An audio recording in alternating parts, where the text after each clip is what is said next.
$1? Yeah, I had to get this.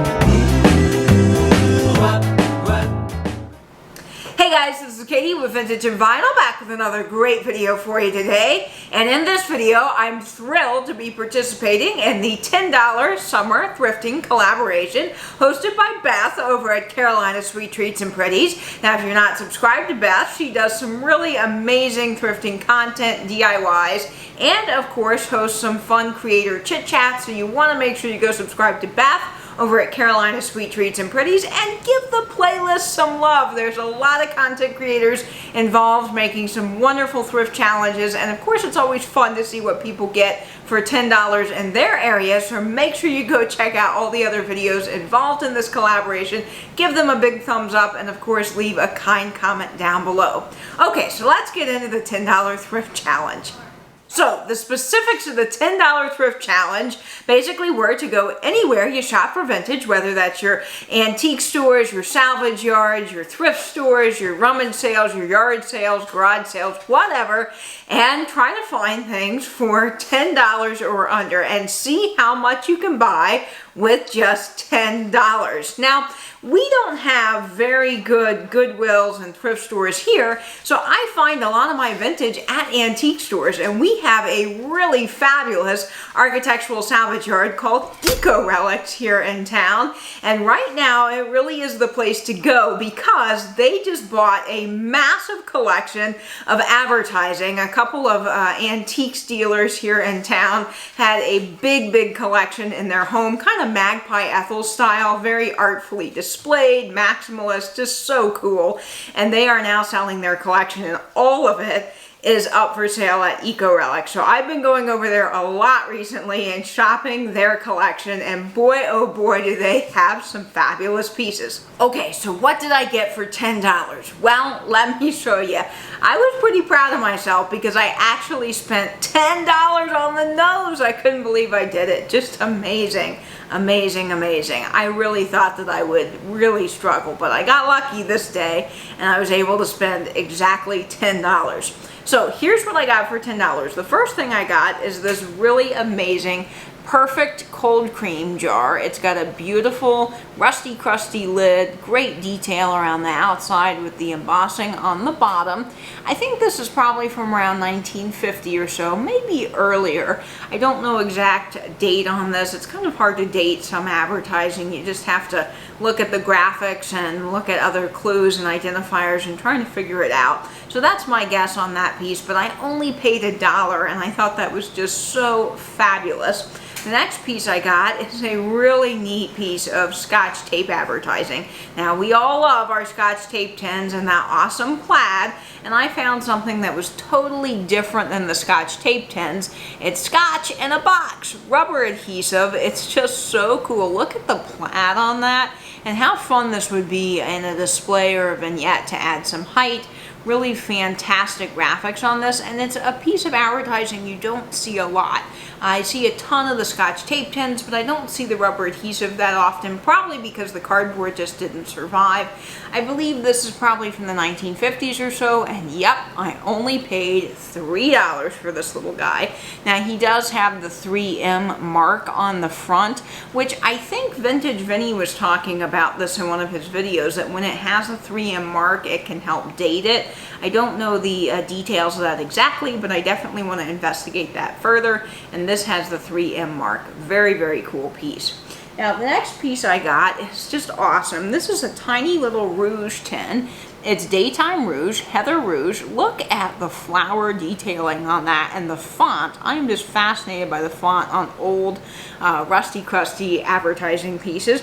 This was made by the Whitall Pharmaceutical Company. I think they were out of, yes, New York and Toronto. Great graphics on this. I think 1950s as well for this advertising piece. There is no zip code, and of course zip codes came out in 1963, 5-digit zip codes that is. 2-digit zip codes were used in the late 40s for big cities, so think like New York and LA, but this piece does not have a zip code. And of course maybe they didn't put the zip code on, but it definitely has an older style graphic and feel to it, so I definitely think 1950s or older. But that was only $1. I also got this for only $1 too, and this is amazing. This is Ralph Spot stick remover, and this is from the 1940s. Look at the graphics on this cardboard container. Are they not just amazing? I love that yellow and blue. And when you open it up, it actually has the Spot stick removers still in it with that gold foil sheen label. Is that not just incredible? And it came with a booklet. So inside it actually has a little booklet on how to use and remove spots and stains with some really cool graphics. Just a little tiny booklet. Let's see if I can get this open for you here. Look at the graphics on this. Is that not just amazing? So this little tin or cardboard container was only $1, and it is from the 1940s. Now the next thing I got, I also paid only $1 for, and I couldn't believe I found this. This is a little wooden container. It's new shuttle machine spike. So this is for sewing. There's the $1 mark there on the bottom, $1. And I don't know when this is from. It definitely has an older feel, but it's a wooden container, and I've actually never seen one of these. I just thought it was very cool. It's got a stamp, an ink stamp on the side with the little graphics there. And then on the top it's got something, 21. I think maybe they're saying that 21 little needles came in here. This is something for sewing, but it does still have some of the needles inside the container, which I just think is just so cool. So for $1, yeah, I had to get this. This was just really fabulous. The next thing I paid only $1 for is this amazing 1940s Max Factor Society Rouge 10, or face powder. This one's face powder. They do make a rouge in the Max Factors. This one does not have the cardboard on the front and the bottom, so this is actually the one from the 1940s, not the one from the 20s, but it is just fabulous. In great condition too. Max Factor Society Makeup Face Powder. Let's see. It says, Max Factor's Hollywood Makeup Genius. To correct color on humans to blend with individual trim coloring. And that goes on. It's made by the Olive Company in Hollywood, California. And this is makeup that was primarily, I believe, used for people that were in show business. And I was just watching a video that someone had bought an old clown makeup kit. This guy had a whole trunk with all of the makeup that he would put on when he was doing shows as a clown and as a performer, and he had all this amazing 1940s Max Factors, face powders and rouge and all kinds of things, and it was just a really cool buy of awesome advertising, and I love this. I was really excited to find one of these in the wild. I just think the graphics on this are just fabulous. Great little tin, and you can't go wrong for $1. The next thing I got for $1 was this amazing 1941 advertisement magazine. This is a Southern Automotive Journal. It's from February of 1941, and it just has some amazing graphics on it. This says, "You see red with ripe tomato acceleration for increased power, decreased oil consumption, and improved mileage use. American hammered piston rings." And there's just so many cool graphics. Look at the little oil advertisement on the back with the Ram company there. I think Ramco is the company, and you got the little ram and the little guy getting oil. He's cylinder. He's a cylinder, and they're putting oil into the cylinder. But there are some amazing graphics in this magazine. Just so cool. Look at this. You got all these fun things. This is for genuine Ford. I mean, I just cannot believe that this was in here. they had a whole stack of these, and I just thought they were so amazing. The graphics are just absolutely to die for. And from 1941, I mean, there's just so many articles in here you could read about cars, and I can't believe this is in such good shape. And what's pretty cool is they did have a color advertisement. So there's a color advertisement for these headlights in here, which I thought was really, really cool, and just so many amazing, amazing graphics. Look at this guy's hat. I just love him. He's fabulous. There's just so many things chock full in this magazine, and for $1 for a piece of history from the 1940s, yeah, absolutely.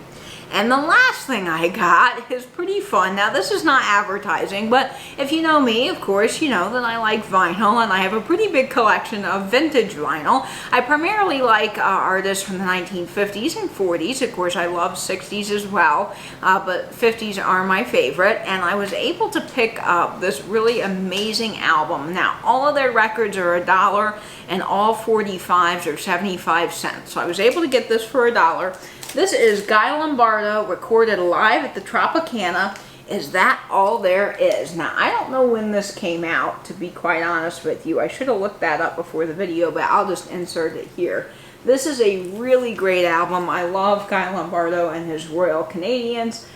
This is just fantastic. It was new in the shrink, which is just fabulous. This is on Capitol. It's a stereo record, and it's got some great songs on it. Josephine, Tomorrow, Catwalk, My Honey's Lovin' Arms, all kinds of things. Old Lang Syne. So I'm excited to give this a listen. Love, love, love Guy Lombardo and his Royal Canadians. Big band is fabulous and just fun. So I can't wait to listen to this and enjoy looking through the Southern Automotive Journal. Well, guys, that's everything I got for $10. I felt like I did pretty well. Let me know in the comments what you think, what your favorite item is, and of course, don't forget to go give the playlist some love and follow me on Instagram over at vintage_and_vinyl for some more fun sneak peeks. So, before my next video, I'll see you on Instagram, and I hope, as always, you will stay in, stay safe, and binge YouTube. Bye-bye now. What